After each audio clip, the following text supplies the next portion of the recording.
Assalamualaikum warahmatullahi wabarakatuh. Alhamdulillahi rabbil alamin. Wabihi nasta'in wa ala umuri dunya waddin. Wassalatu wassalamu ala Sayyidina Muhammad wa ala alihi wa sahbihi ajma'in.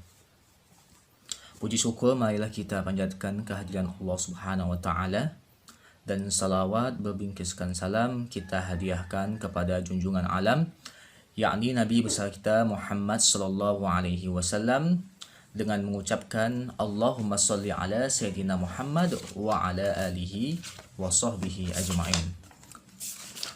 Baiklah anak-anak Ustadz yang Ustadz banggakan, pada kali ini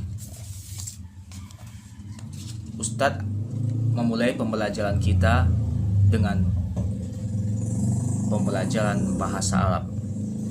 Baiklah anak-anak Ustadz, sebelum kita memulai pembelajaran, marilah sama-sama kita berdoa.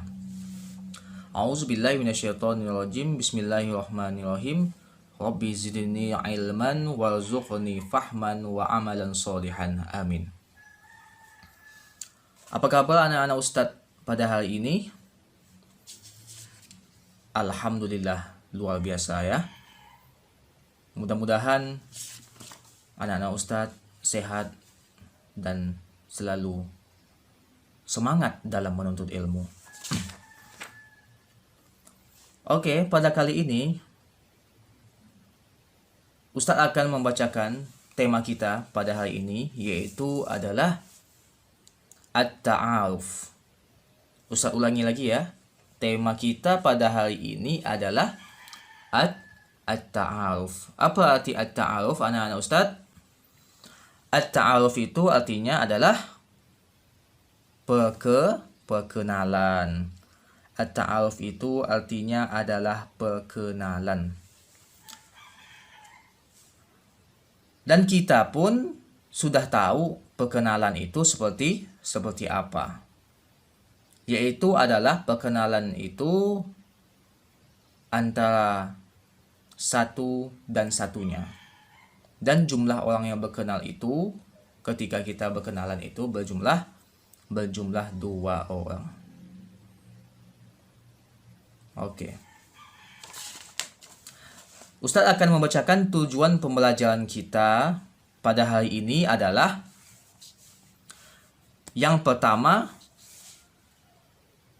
anak-anak Ustadz bisa meniru dan mengidentifikasi kalimat-kalimat bahasa Arab dan diperdengarkan tentang ta'aruf atau perkenalan.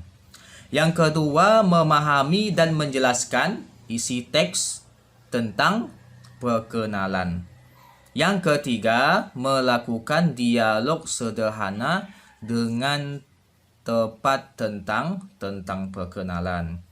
Dan yang terakhir atau yang keempat, menuliskan kalimat bahasa Arab dengan benar yang mengandung struktur mubtada dan khobar. Nah, itu dia ya. Ustadz akan membahas yang pertama itu adalah lafaz pembacaan istimaknya, dan yang terakhir itu adalah mubtada dan khobar. Apa itu sih mubtada dan khobar? Nah, oke. Apa itu maksud daripada mubtada dan khobar? Nanti Ustadz jelaskan di selanjutnya. Baik anak-anak Ustadz akan membacakan istimaknya dan buka buku di halaman 3. Bismillahirrahmanirrahim. Hazihi suratu ashabi. Haza Husain huwa min Jakarta. Huwa tilmidun nasyitun wa yuhibbu ayyaqra'al kutuba. Hazihi Naila hiya min Bandung. Hiya tilmizatun mahiratun wa tuhibbu an taktuba syi'ra. Zalika Sulaiman huwa min Malang. huwa tilmizun jadidun fil madrasati wa yuhibbu ayyal'aba kuratal qadami. Baik anak-anak, sudah Ustadz bacakan teksnya. Sekarang Ustadz akan mengartikan teks tersebut.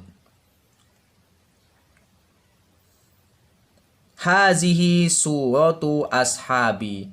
Ini gambaran sahabatku. Haza Husain. Ini Husain. Huwa min Jakarta. Dia dari Jakarta. Huwa tilmizun nasyitun. Dia, Husain, adalah seorang siswa yang rajin. Wa yuhibbu ayyaqra'al kutuba. Wa yuhibbu ayyaqra'al kutuba, dan dia menyukai membaca buku. Hazihi Naila. Hazihi Naila. Ini Naila. Hiya min Bandung. Dia dari Bandung. Hiya tilmizatun mahiratun. Dia seorang siswi yang pandai. Wa tuhibbu an taktubas syi'ra, dan dia menyukai menulis rangkaian buku. Zalika Sulaiman. Ini Sulaiman. Huwa min Malang. Dia dari Malang. Huwa tilmizun jadidun fil madrasati wa yuhibbu ayyal'aba kuratal qadami. Dia seorang siswa yang baru, seorang siswa baru di sekolah, dan dia menyukai permainan sepak bola. Dan dia menyukai permainan sepak bola. Oke. Sekarang sudah Ustadz artikan teks yang sebelumnya. Oke. Baiklah anak-anak Ustadz, di sini Ustadz akan menjelaskan mubtada dan khobar, ya. Di sini sudah dijelaskan, mubtada adalah isim yang terletak di awal kalimat. Itu adalah pengertian mubtada. Adapun khobar adalah kata yang terletak setelah mubtada. Ya, khobar itu adalah termasuk isim juga, tapi dia diletakkan setelah mubtada.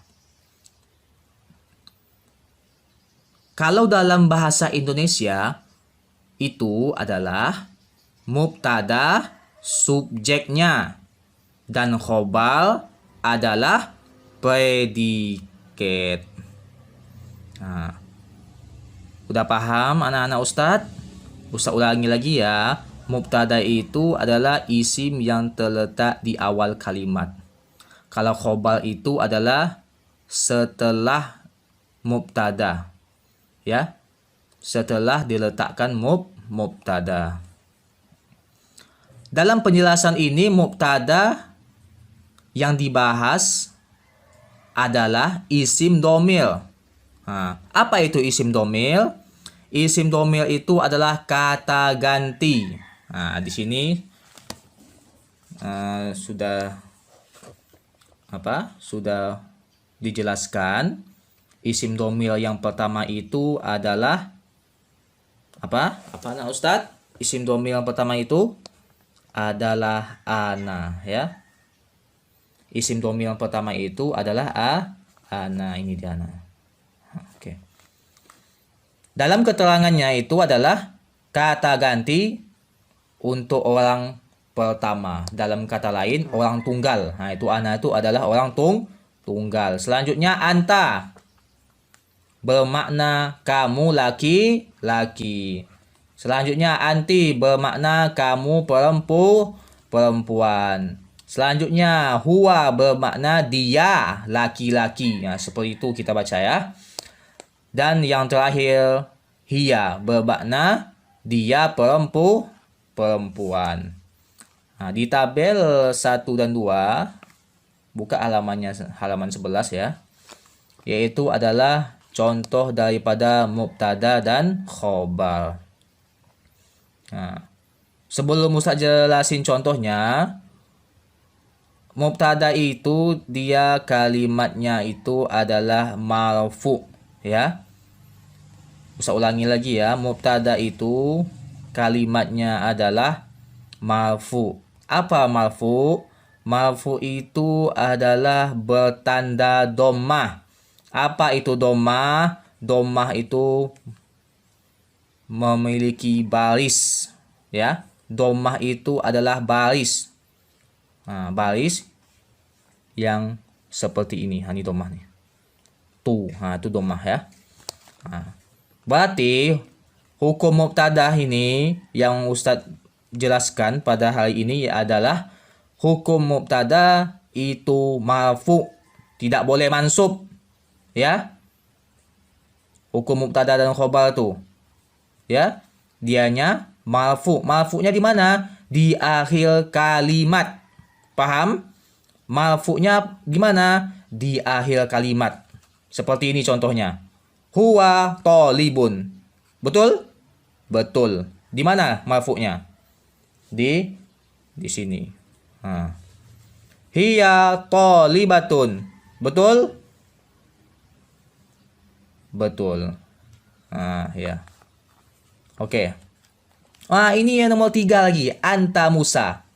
Kenapa dia tidak marfu? Karena Musa ini termasuk kalimat isim allazi la yansorib.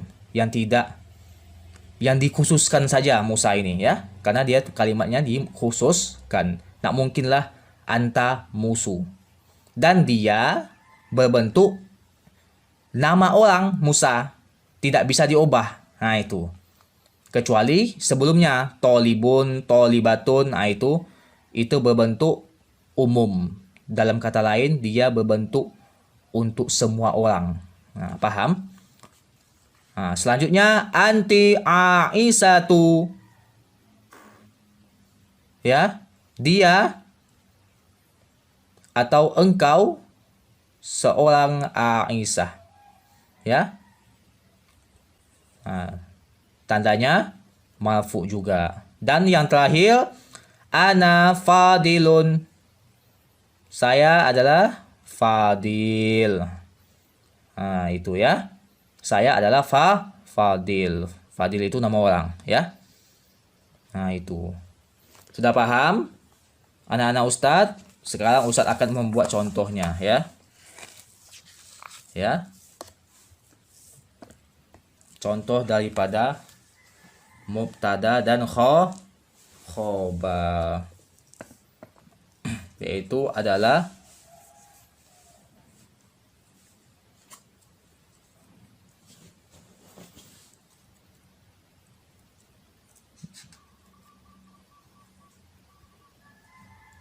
zalika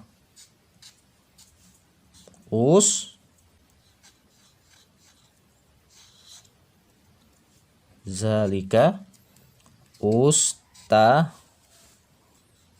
ustazun. Ha. Ya. Mana mubtadanya? Ini adalah mubtada. Ustaz singkatkan saja ya. Ustaz singkat jadi mim. Mana khobarnya? Ini. Oke? Oh, belum paham lagi Ustaz. Nah, gini Ustaz jelasin. Mubtada adalah suatu isim yang terletak di awal kalimat. Betul. Sudah. Selanjutnya, khobar adalah suatu isim yang terletak selepas mubtada. Ini dia. Betul? Oke. Hukum mubtada dan khobar adalah marfu. Marfu'nya di mana? Di akhir kalimat. Ini dia.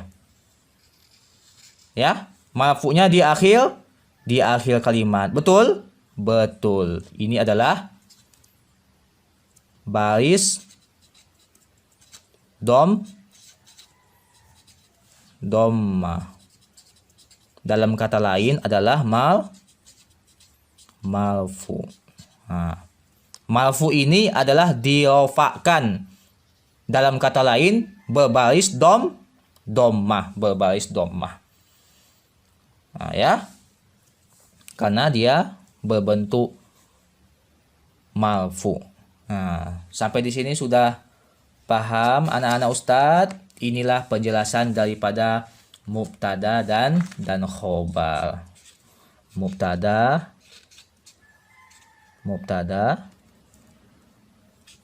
khobar. Khobar. Mubtada, khobar. Ya. Dalam Ustadz artikan itu Ustadz. Ya. Zalika ini artinya itu Ustadz. Itu dia. Itu adalah Ustadz. Ya. Ustadz ulangi lagi artinya itu adalah Ustadz. Sampai di sini sudah paham anak-anak Ustadz?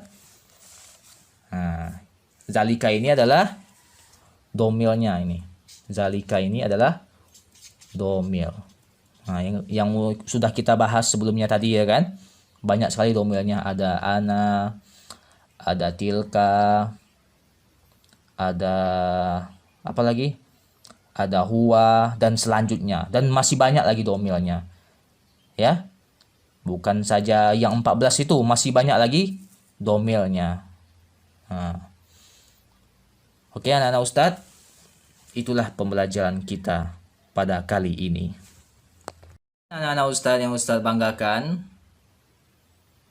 mudah-mudahan pembelajaran kita pada hari ini diberkahi oleh Allah Subhanahu wa taala. Dan ingat pesan Ustadz yaitu adalah jangan sekali-kali kita menyerah dalam menuntut ilmu. Ingat, jangan sekali-kali kita menyerah dalam menuntut ilmu. Semakin kita semangat untuk menuntut ilmu, dan itu semakin kita mudah mendapatkan ilmu. Demikian yang dapat Ustaz sampaikan. Kita akhiri pembelajaran kita pada hari ini dengan berdoa. Bismillahirrahmanirrahim. Subhanakallahumma wa bihamdika asyhadu an la ilaha illa anta astaghfiruka wa atubu ilaika. Assalamualaikum warahmatullahi wabarakatuh.